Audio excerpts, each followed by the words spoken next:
IVM.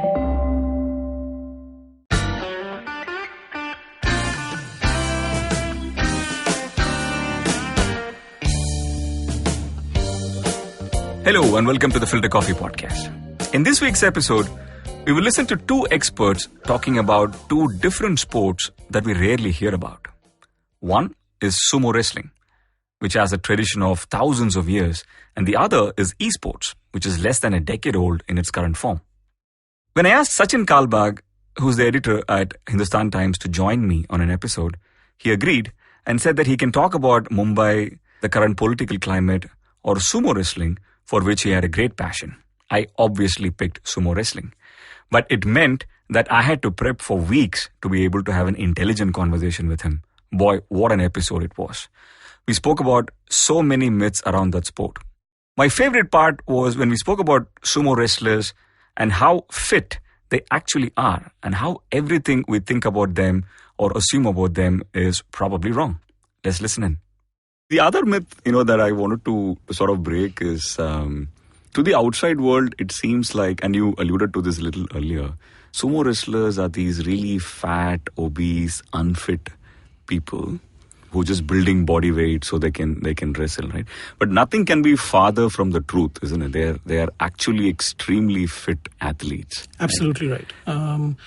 Before this talk began, I think I'd spoken either to you or somebody else that the ritual, or rather the tradition of sumo wrestlers being fat actually began sometime in the 1930s. Before that, sumo wrestlers were very thin, muscular fighters.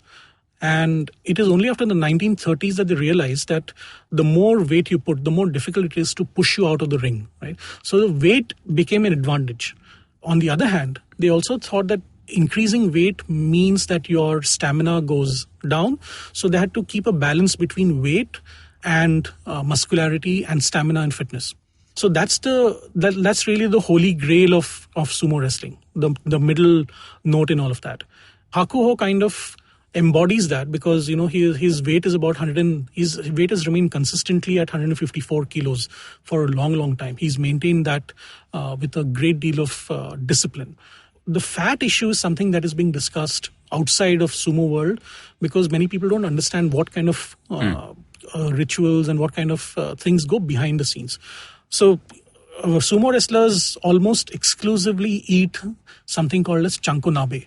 Chankonabe is this extremely high protein broth with lots of seafood and chicken and meat with a lot of vegetables thrown in, and they keep eating that. Are sumo wrestlers vegetarian? Not really. No. They can eat anything that they want. In fact, I think part of their diet is to eat high protein meat. So they eat close to 10,000 calories a day. An average human being would eat anywhere between 1,500 to 1,800 calories a day. They almost eat about 6 times that. But they expend all of that energy, all of those calories almost on the same day. So this is how it happens. So when they wake up in the morning around 5 o'clock, they do something called shiko. A shiko is lifting your leg your right leg on the right and left leg on the left and almost to a 45-degree angle and thumping it back down on the floor, on the clay floor. This is also what the wrestlers do before a bout. Before a bout, right? Yeah. So this is a ritual before a bout, also training exercise. I mean, try doing it. I mean, it's extremely tough, even for thin people. So you can I tried doing it. I couldn't do more than 20, 30. It's a very painful thing and to do. And they do it 400 times a day. Wow. Yeah. So that's their daily ritual. So if you ask a sumo wrestler to do a split, a 180-degree split with your legs on either side of your hip, they'll be able to do it easily because their muscles are so supple that they can spread across a floor that easily. The second part is about the fat itself. Sumo wrestlers have something called subcutaneous fat. So this fat is stored immediately under the skin. You and I, normal people, have fat which is visceral, which is stored mostly at the hip or in the stomach. So you'll see pot-bellied people in the normal course of circumstance. But if you see a sumo wrestler, he will or she will be, they'll be universally fat, which is their arms are big, their thighs are big, their calves are big, etc. So the fat is universally stored, and it's subcutaneous fat. It can easily be expended by exercise. So if you see a sumo wrestler and you tell him to run 100 meters, he'll probably be able to run 100 meters. Not as fast as you may, but he will run 100 meters with a certain degree of speed. But if you ask a regular person to run 100 meters, probably he or she will not be able to run that in a certain time. So the fitness part is something that is a big myth amongst non-sumo. So he's actually, even from a cardiovascular perspective, the sumo wrestler is actually very, very fit. They are. Right. I mean, they run across the doyo almost the entire day. They do something called butsukari. Now, butsukari is something where a younger wrestler has to literally push a senior wrestler out of the ring, and the only thing that the older wrestler is allowed to do is just stand there like a wall. Can you imagine you and I maybe at, I know I'm at about 85 kilos, and a wrestler who's about 200 kilos, right, pushing him out of the ring is going to expend a lot of energy out of you, right? And they do it close to 100 times a day. So they have to do it because it's part of their training process. So this is how they build their fitness through the day, year after year, month after month, day after day.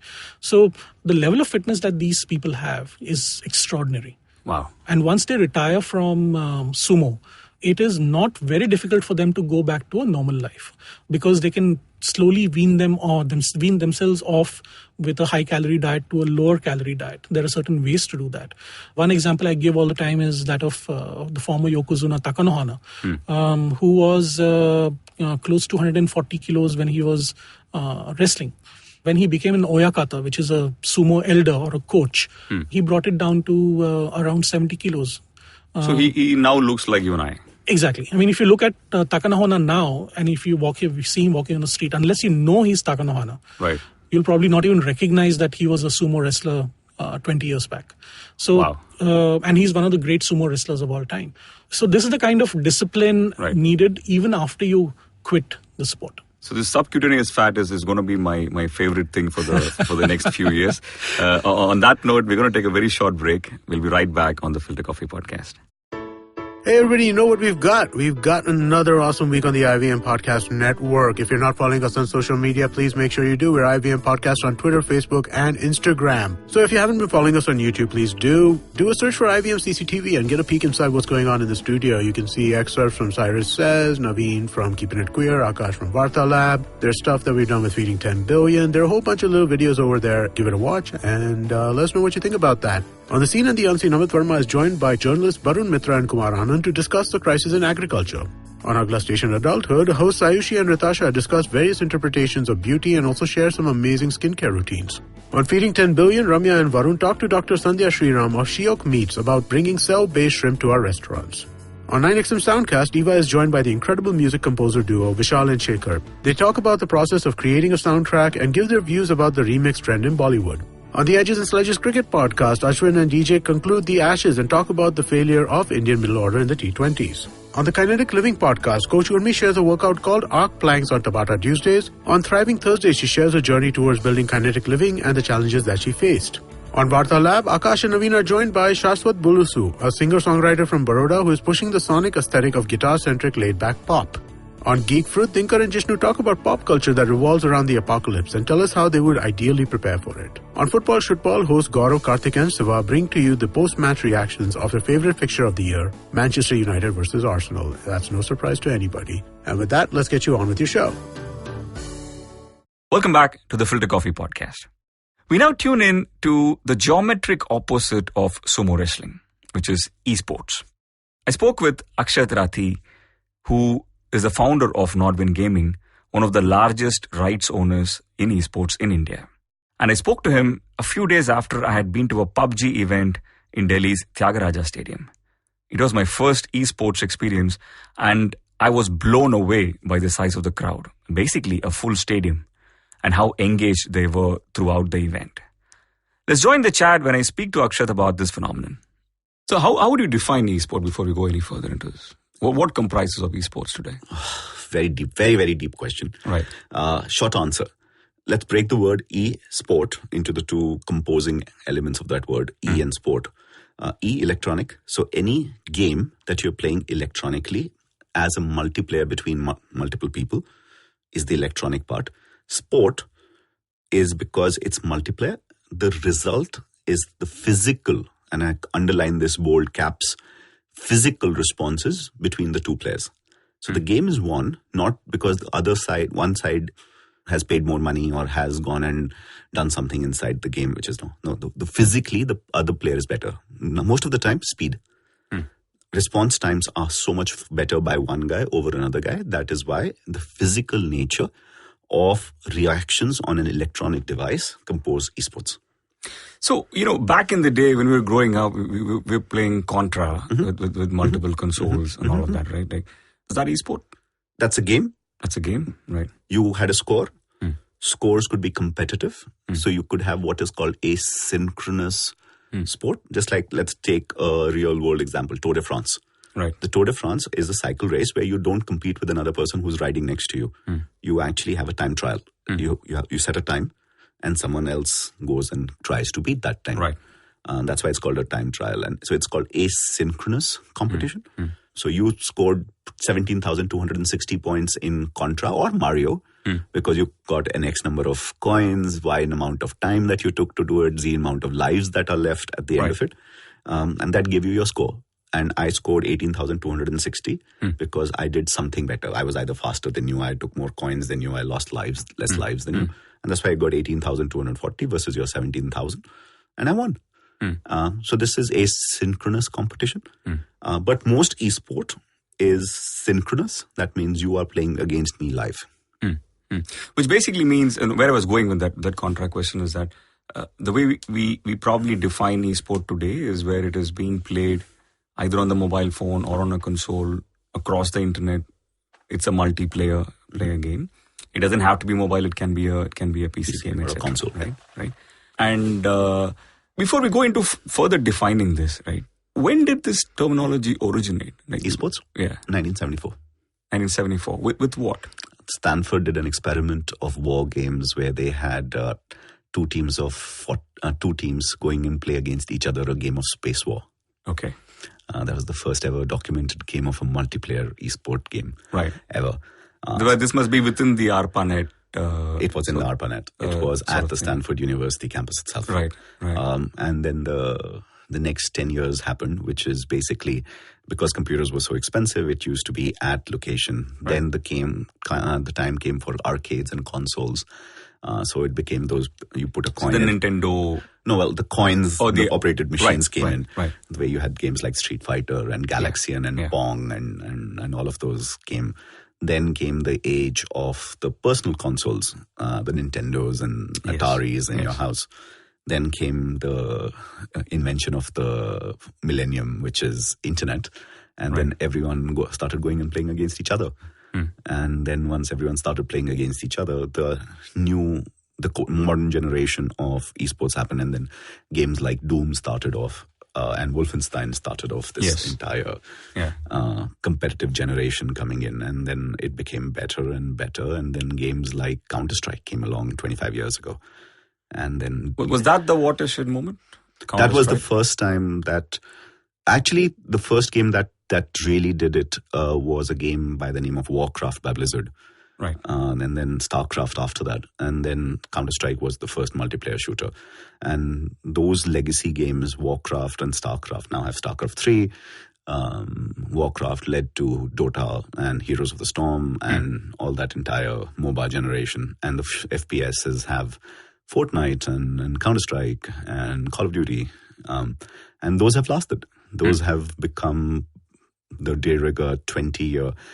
Esports is often judged by the longevity it can go ahead and have. And we've been around as an industry for about 30, 40 years. Okay. And like all great grassroots industries, it takes about 25, 30 years for it to go ahead and form. And the reason why it does so well right now is all the people who grew up with those became parents and they encourage their kids to go ahead and play. And that's why it's the generation who played Contra has a kid who's 15 now and who is a gamer, and it's no shame. Right. And that's the generational benefit of this whole, the dividend of this whole thing, right? Well, that's what think about what was the worst. We tell our young kids right now that they're spending, some of the people say they're spending an inordinate amount of time and wasting their time by playing video games. I remember my parents had exactly the same words to say to us. Right. And at that time, it used to be a landline phone. It used to be stuck to our head all the time. And it's like, why don't you go out and meet people? Why are you on the phone all the time? and then you used to go out and, like, it perennially used to be that problem our parents had with us. Right. Why are you on your cell phone? Why on your landline phone all the time? Yeah, we answer the same thing. Why are you on your cell phone all the time, right? Correct. Nothing changes. Yes.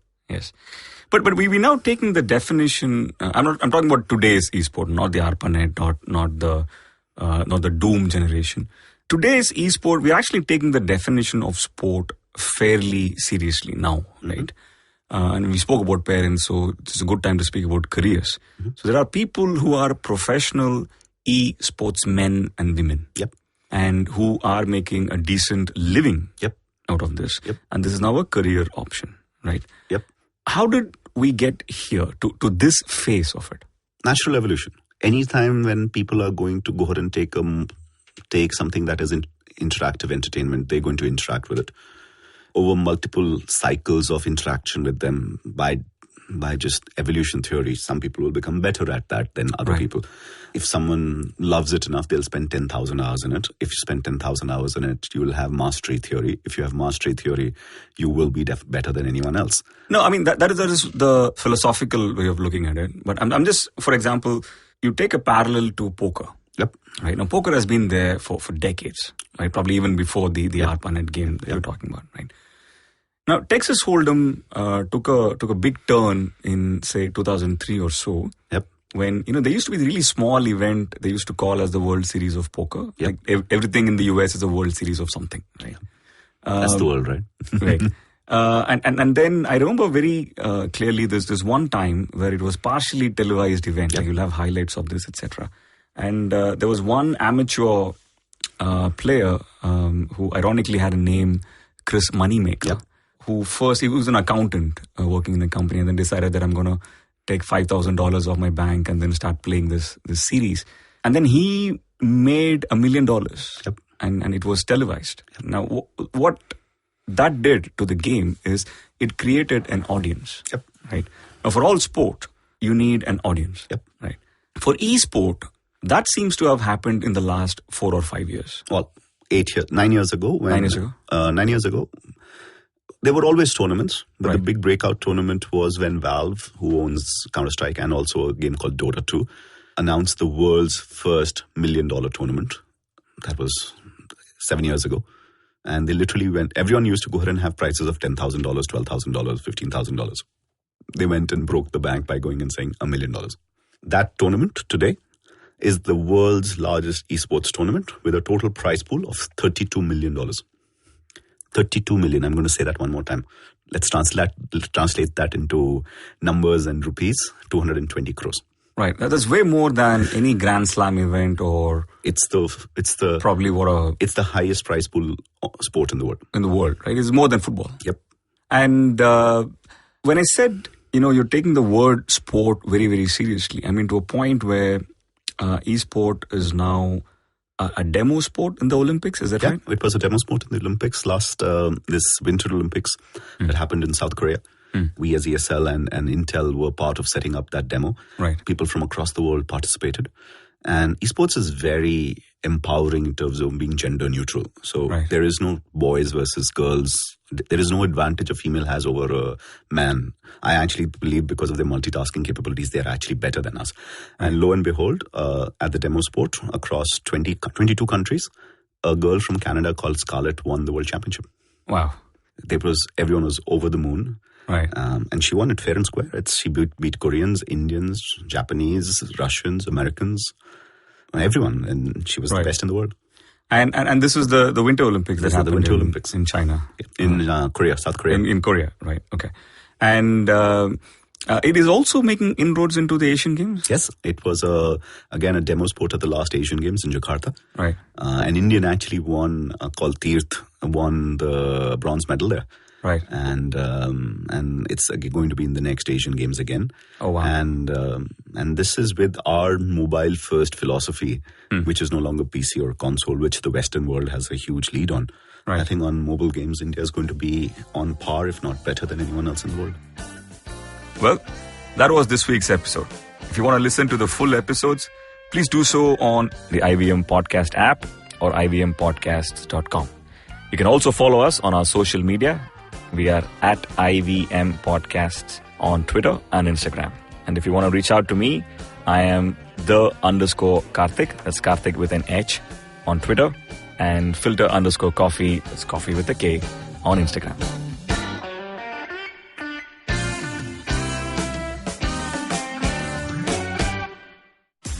Sachin Tendulkar, Virat Kohli, Don Bradman, and now Cyrus Brocha.